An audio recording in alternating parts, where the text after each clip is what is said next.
r એવું લખાણની લંબ દિશામાં પદાર્થનો સાપેક્ષ વેગ ભાગ્યા જો એમ લઈએ કે ત્રિજ્યા અથવા r તો એ શું થશે? તો એને લખશું r, રાઈટ, ત્રિજ્યા અથવા તો સાપેક્ષ ડિસ્ટન્સ. આવું આપણે લીધેલું. એના આધારે આપણે અમુક દાખલાઓ કરેલા જેમાં પદાર્થની પ્રક્ષિપ્ત ગતિ, બરાબર, પ્રક્ષિપ્ત ગતિના પ્રશ્નો, બરાબર, પછી એવી રીતે વર્તુળાકાર માર્ગ પરની ગતિ,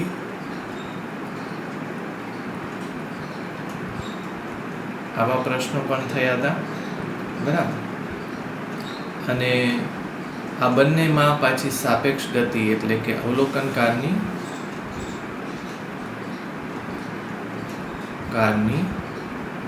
સાપેક્ષ ગતિ પણ લીધેલી,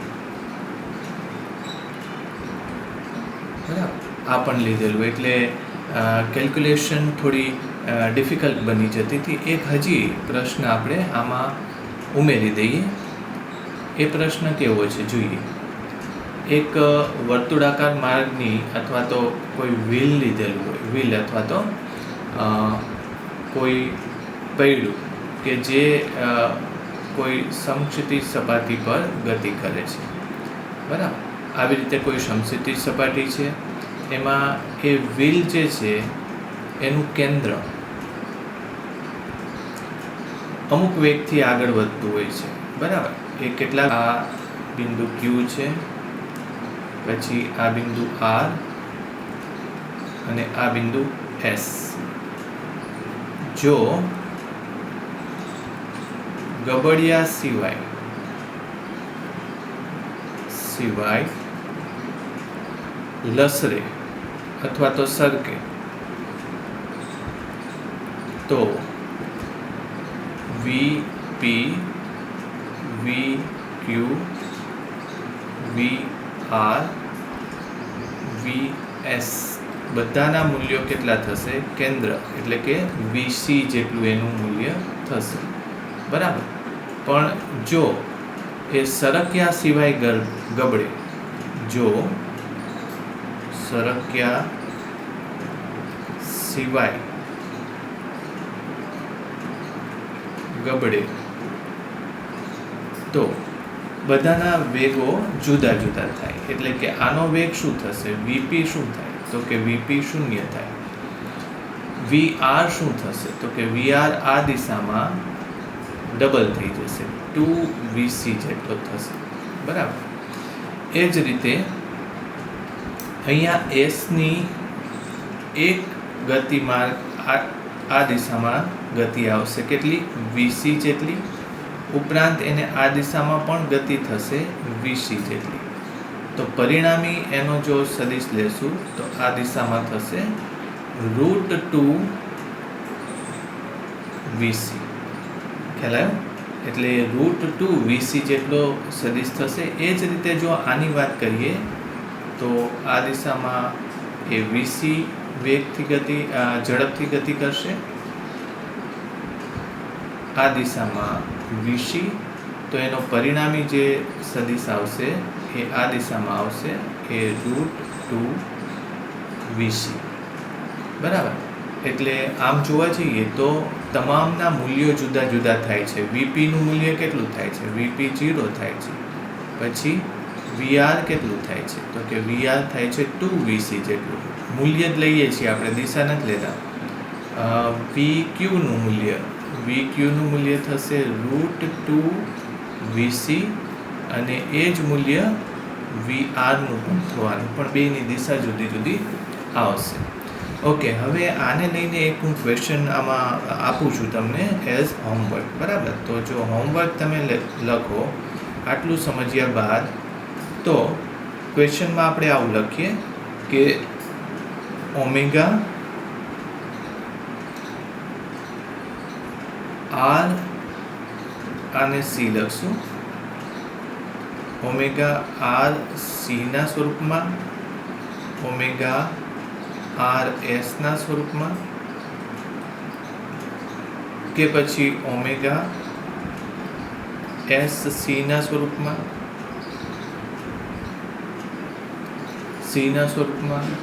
કે પછી ઓમેગા ક્યુ એસના સ્વરૂપમાં. બરાબર. આ તમામ તમારે ઓમેગા મેળવી જોવાના છે. આ તમારું શું છે? હોમવર્ક છે. બરાબર. આગળની કેલ્ક્યુલેશન પ્રમાણે. અને તમે નોટ કરશો તો અત્યારે હિન્ટ આપી દઉં, બધાના આન્સર એક જ આવશે. હિન્ટ, તમામના જવાબ સમાન આવે. રાઈટ. તો આ એક વસ્તુ આપણે નોટ કરવા જેવી હતી અને એ કેલ્ક્યુલેશન આપણે આગળ વધારવી જોઈએ. હવે થોડું આપણે આગળ લઈ લઈએ. હવે આટલું સમજ્યા બાદ આપણે એક આગળનો ટોપિક લઈએ અને એ આપણે કોણીય પ્રવેગ વિશેની વાત કરશું એમાં. બરાબર. તો એંગ્યુલર એક્સેલરેશન, કોણીય પ્રવેગ કે એને કહેવાય છે એંગ્યુલર એક્સેલરેશન.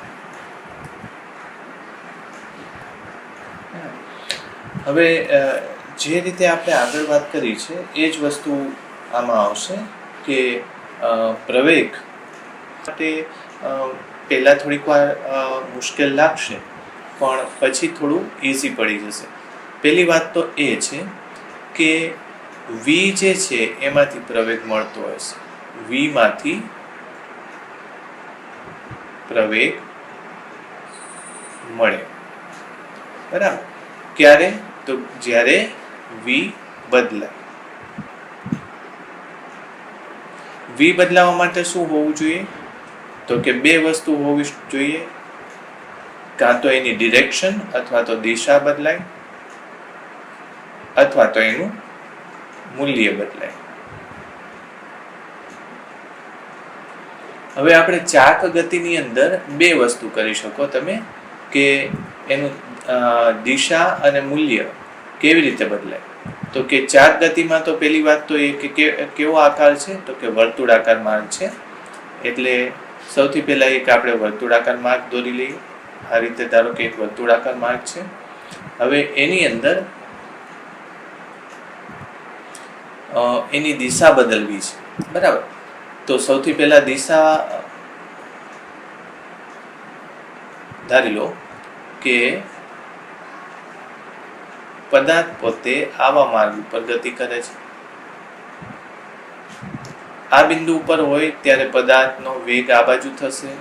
જ્યારે આ બિંદુ ઉપર હશે ત્યારે પદાર્થનો વેગ નીચે તરફ થવાનો છે. બરાબર. એ જ રીતે અહીંયા હશે તો પદાર્થનો વેગ આ દિશામાં થવાનો છે. બરાબર. તો બધી જ દિશામાં પદાર્થના વેગ બધા જુદા જુદા બિંદુ પર પદાર્થના વેગની દિશા બદલાય છે. એટલે અહીંયા વી બદલાવાતી હોય ત્યારે આપણે એની દિશા બદલાય છે એ વાત કરી શકાય. બરાબર. પછી મૂલ્ય કેવી રીતે બદલાય એ સમજીએ. તો ધારી લો કે આ વર્તુળાકાર માર્ગ ઉપર આ પદાર્થે ગતિ શરૂ કરી અને પહેલાં આપણે પંખાનું એક્ઝામ્પલ લઈએ કે પંખાની સ્વિચ ચાલુ કરો તો એ પહેલાં સ્થિર હોય છે, પછી ધીમે ધીમે એની ઝડપ વધે છે. તો અહીંયા પણ આ બિંદુની ઝડપ ધીમે ધીમે વધતી જાય છે. જેમ જેમ આ જાય તો એમ વધારે ફાસ્ટ થતું જાય છે. તો મૂલ્ય આવી રીતે બદલી શકાય. એક બીજી વાત પણ થઈ શકે કે એની ગતિ હોય અને હવે પંખાની સ્વિચ ધારો કે બંધ કરી દો તો શું થાય? એની ગતિ ધીમે ધીમે ઓછી થવા લાગે. એટલે ઓછી થઈને પણ એનું મૂલ્ય બદલાય છે એમ કહી શકાય. બરાબર. એટલે હવે આપણે આ વસ્તુને અલગ રીતે ટ્રીટ કરવી છે. બરાબર. તો એ જોઈએ કે આપણે શું લેશું. આ આકૃતિ ફરીથી આપણે દોરશું. બરાબર.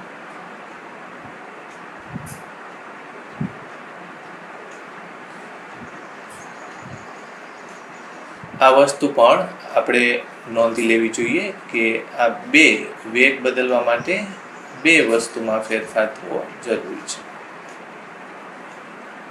ઓકે. હવે ફરીથી હું એક એવું વર્તુળ દોરું છું. આ વર્તુળને લીધે શું થશે કે આપણે એને ઇઝીલી ટ્રીટ કરી શકશું, એના સૂત્રો મળશે અને એ સૂત્ર આપણે કાયમી જેવા જોશે એવા મેળવી શકશું. ઓકે, હવે આને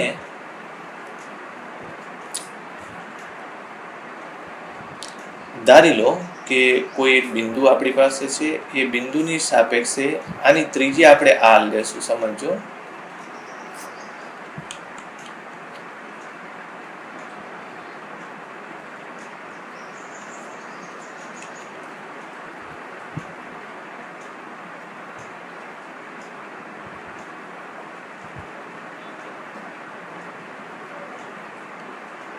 આ બિંદુ સુધી આપણે એની ત્રિજ્યાનો એક સદિશ દોર્યો, પછી એ જ રીતે એનાથી આગળ પણ એ સદિશને વધારીએ આપણે.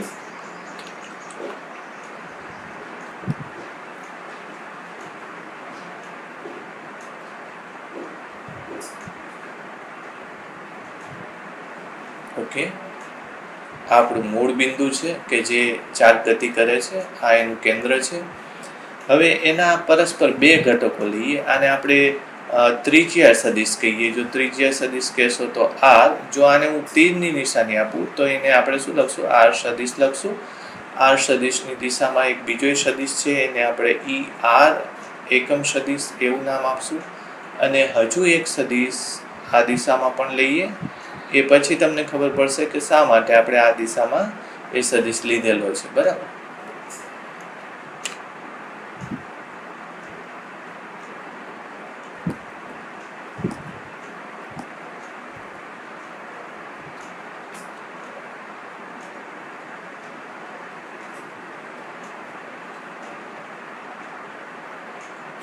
ઓકે, આ ડ્રોઈંગમાં થોડો એવો પ્રોબ્લેમ આવતો જાય છે, પણ કંઈ વાંધો નહીં. આપણે અહીંથી એક સદિશ દોરીએ, લંબ દિશાનો સદિશ આ રીતે લઈ લઈએ. હજુ એક આપણે સદિશ દોરશું, અરે અક્ષો દર્શાવશું. આની સાપેક્ષે આ એક્સ અક્ષ છે, ધારી લો કે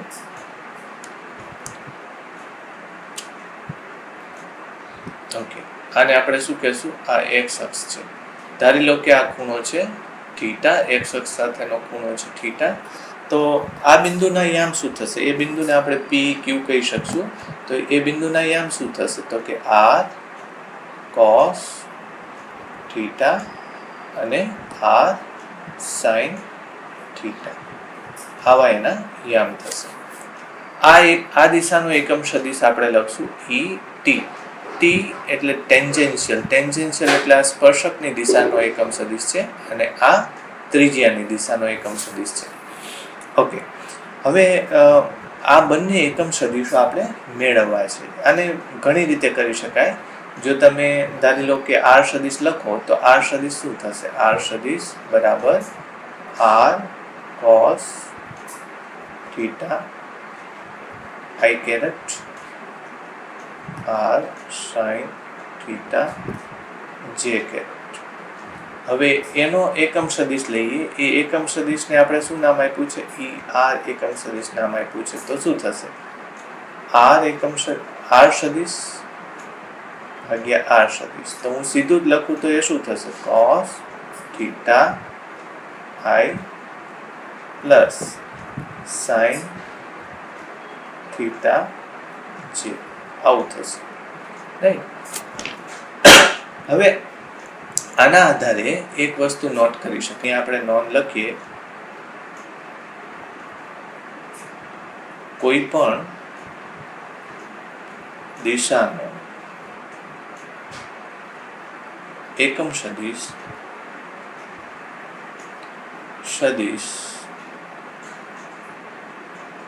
x અક્ષની દિશા સાથે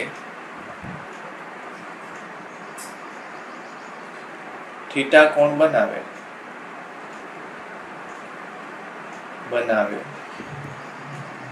તો cos theta i plus sin theta j વડે આપી શકાય. આ યાદ રાખજો. હવે એનો હું સીધો યુઝ કરવા માંગુ છું અહીંયા. બરાબર? સૌથી પહેલા તો આપણે ઈ એકમ સદિશ ટી જોઈએ છે. એ લેવા માટે શું કરશો તો કે સૌથી પહેલાં તો ઈ એકમ સદિશ ટીનો એક્સ અક્ષ સાથેનો ખૂણો જોઈએ. તો આવી રીતે એક આપણે સદિશ અત્યારે દેખાડવો પડશે. આમ હમણાં એને આપણે કાઢી નાખશું. ઓકે, તો આ ખૂણો કેટલો છે તો કે આ ખૂણો થીટા છે. કેટલો છે?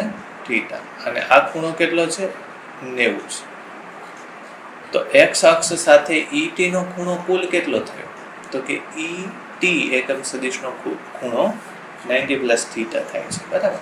તો હું જો આને ફરીથી લખું તો ઈ ટી એકમ સદિશ, તો મેં હમણાં જ કીધું એવી રીતે cos 90 પ્લસ થીટા i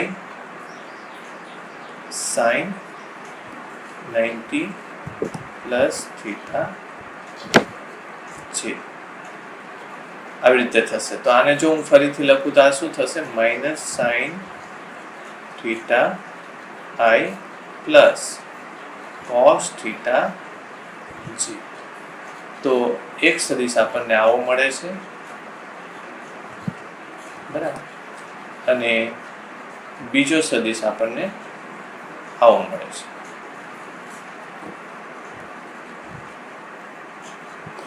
બરાબર. આ બંને સદિશનો આપણે યુઝ કરવાનો થશે.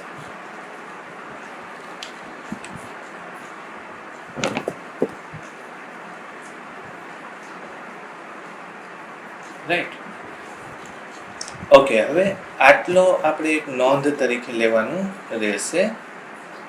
આને આપણે તમે જો બોક્સમાં મૂકી દો તો પણ સારું છે, કારણ કે આ ખૂબ અગત્યનું પરિણામ આપણને મળે છે. ભાઈ, આને પણ આપણે બોક્સમાં મૂકી દઈએ.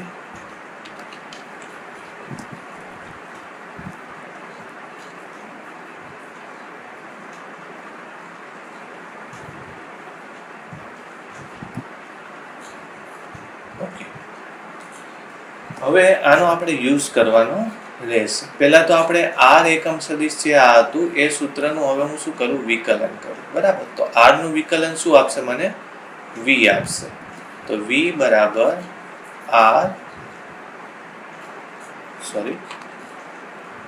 dr એકમ સદિશ બાય dt. t ની સાપેક્ષે એનું વિકલન કરીએ. એટલે તમે જો નોંધો તો શું થશે? r અચળ છે. cos થીટા નું શું થશે તો કે માઇનસ સાઇન થીટા થશે. cos થીટા નું વિકલન શું થાય? Minus sine theta. પછી થીટાનું ટી ની સાપેક્ષે કર્યું એટલે શું લખશો? D theta by dt i plus sine થીટાનું શું થશે તો કે કોસ થીટા, ફરીથી ડી થીટા બાય ડીટી, અને આને લખશું જે એકમ સદિશ. તો આમાંથી હું આર સામાન્ય લઈ લઉં. પછી ડી થીટા બાય ડીટી ને શું લખાશે તો કે ઓમેગા લખાશે એને. અને અંદર શું વધે છે તો કે minus sine theta I plus cos theta જે. અને અહીંયા આપણે શું કર્યું તો કે અહીંયા આ કિંમત મેં મૂકી, કારણ કે ડી થીટા બાય ડીટી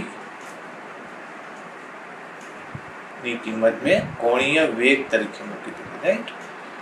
અને હજુ એકવાર સિમ્પ્લિફાઈ કરીએ તો શું થાય? આર ઓમેગા, અને આ શું છે? જો ઇક્વેશન 2 પ્રમાણે, સૂત્ર 2 પ્રમાણે એને શું લખાય?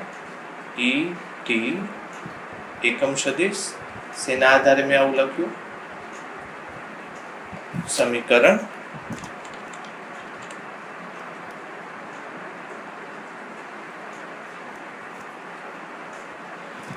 ઓકે. તો આને આપણે સમીકરણ નંબર 3 કહી દઈએ.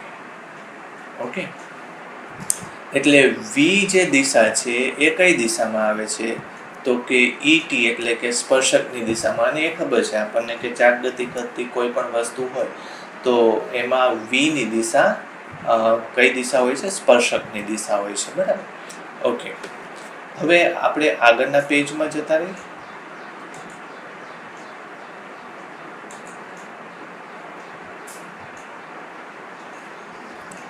આપણે એ જ સૂત્રનું ફરીથી એકવાર વિકલન કરીએ. કયા સૂત્રનું વિકલન કરવું છે જુઓ. આ છેલ્લું સૂત્ર મળ્યું અને આપણે v સદિશ પદાર્થનો v વેગનો સદિશ લેશું, એનું વિકલન કરશું. પણ આપણે છેલ્લું જે પરિણામ મળ્યું એનું નહીં લઈએ, આપણે એનાથી ઉપરનું જે સૂત્ર મળ્યું, આ સૂત્ર મળ્યું એનું વિકલન લેવું છે. બરાબર. એટલે ફરીથી મને પ્રવેગ મળશે. બરાબર. તો પ્રવેગ એ બરાબર dv ના છેદમાં dt, આવી રીતે હું લખી શકીશ. અને એની ઉપરના સૂત્રનું હવે હું વિકલન લઉં છું. ઉપરના સૂત્રમાં ચલ કયા કયા છે? તો કે એક ચલ છે ઓમેગા અને બીજો ચલ છે થીટા. બરાબર. ઓમેગા અને થીટા એટલે બે ચલ છે, એટલે વિકલનના મલ્ટિપ્લિકેશનના નિયમ એટલે કે ગુણાકારના નિયમનો આપણે યુઝ કરવો પડશે. તો પહેલા હું ઓમેગાનું વિકલન કરું છું. r as it is. ઓમેગાનું શું લખશો? d ઓમેગા બાય dt, અને બાજુમાં જે માઇનસ સાઇન થીટા i, પછી પ્લસ કોસ થીટા જે કેરેટ એમને એમ રાખશું, પ્લસ હવે r એમને એમ, ઓમેગા એમને એમ, અને માઇનસ સાઇન થીટાનું વિકલન થશે કોસ થીટા i, અને કોસ થીટાનું વિકલન થશે માઇનસ સાઇન થીટા j. થીટાનું વિકલન કર્યું એટલે બાજુમાં શું મૂકવું પડશે? d થીટા બાય dt, આવું લખવું પડશે. એટલે જો આને ફરીથી જો લખો તો શું થાય? r પછી આ d ઓમેગા બાય dt, એને આપણે કહીએ છીએ કોણીય પ્રવેગ. એટલે કોણીય પ્રવેગને આપણે શું લખશું? આલ્ફા. અને આ જે છે એને આપણે પહેલેથી જ નામ આપી દીધું છે, એ એકમ સદિશ છે, e સ્પર્શકની દિશાનો એકમ સદિશ છે. આટલા ભાગની અંદરથી અહીંયાથી તમે માઇનસ નિશાની બહાર લઈ લો. બરાબર. એટલે માઇનસ નિશાની બહાર આવી જશે. r પછી આ એક ઓમેગા અને આ પણ ઓમેગા છે, એટલે બીજો ઓમેગા આવશે, એને શું લખશો? r ઓમેગા સ્ક્વેર, અને આમાંથી માઇનસ નિશાની બહાર આવશે એટલે શું વધશે? cos theta i plus sin theta, એટલે cos theta i plus sin theta j. એને શું લખીએ છીએ આપણે? એ પણ એકમ સદિશ છે, એ એકમ સદિશને લખશું er એકમ સદિશ. ઓકે. તો એનો અર્થ એવો થયો કે પ્રવેગ જે આપણને મળે છે એ પ્રવેગ બે ભાગનો બનેલો છે, બે ઘટકનો બનેલો છે. એક ઘટક કઈ દિશામાં છે? તો કે એક ઘટક સ્પર્શકની દિશામાં છે,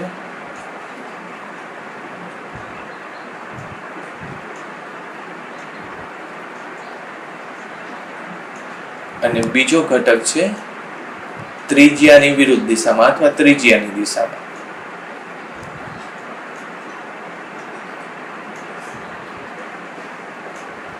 આ બંને ઘટકો સાથે મળીને રેખીય પ્રવેગનું નિર્માણ કરે છે.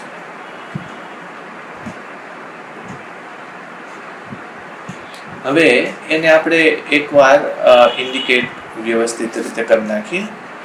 ધારી લો કે આ રીતે વર્તુળાકાર માર્ગ ઉપર ગતિ કરતો પદાર્થ વિચારીએ તો એ અહીંયા એ પદાર્થ છે, અહીંયા એ પદાર્થ છે.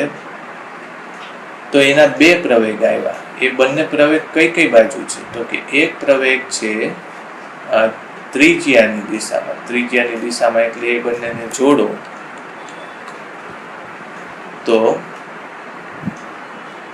આ એનું કેન્દ્ર છે.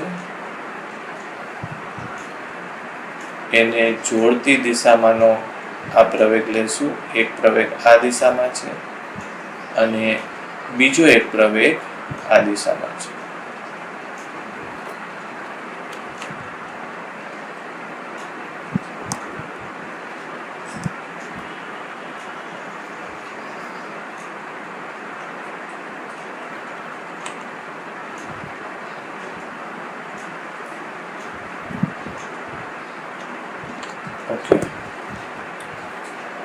બીજો એક પ્રવેગ આ દિશામાં છે. તો આ પ્રવેગને આપણે સ્પર્શકની દિશાનો પ્રવેગ જે છે એને આપણે a ટી ટેન્જેન્શિયલ એવું નામ આપશું, અને ત્રિજ્યાની દિશાનો જે પ્રવેગ છે એને એ આર નામ આપશું. એટલે આ પ્રવેગ જે છે એ ટી, પણ હકીકતમાં તમે જોશો તો આ ઘટક એ આર છે, પણ આગળ નિશાની કેવી છે? આ ઋણ નિશાની છે. તો એનો મતલબ શું થયો કે એ પ્રવેગની દિશા કઈ બાજુ આવશે? તો પ્રવેગની દિશા આ બાજુ આવશે. બરાબર. એટલે જો આખું ફરીથી આપણે ડ્રો કરીએ તો બે પ્રવેગ આ રીતે મળશે આપણને. એક પ્રવેગ છે આ દિશામાં કેન્દ્ર તરફ છે,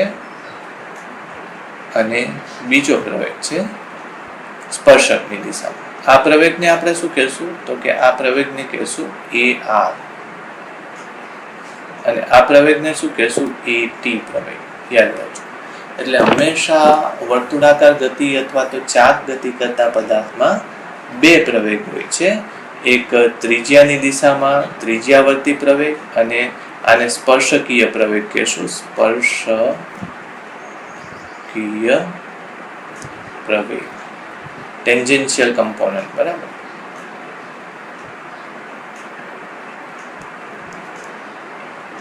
ટેન્જેન્શિયલ એક્સલરેશન. અને આને શું કહેશું? ત્રિજ્યાવર્તી પ્રવેગ. ત્રિજ્યાવર્તી પ્રવેગ એટલે એને શું કહેશું? Radial acceleration. રાઈટ. આવી રીતે એને દર્શાવશું. ઓકે. તો આ પહેલો, પછી હવે એનું એનાલિસિસ કરવાનું છે, પણ ફરીથી એકવાર આપણે આખી ડિસ્કશન ઉપર નજર ફેરવવાની જરૂર છે. અત્યારે કોણીય પ્રવેગ દર્શાવવા માટે મેં આવા થોડાક સૂત્ર લીધા. ER ET ઘટક લીધો. વેગનું મેં વેગ મેળવવા માટે R નું વિકલન કર્યું, પ્રવેગ એક્સેટ્રા. એના આધારે બે પ્રવેગ મેળવ્યા. રાઈટ.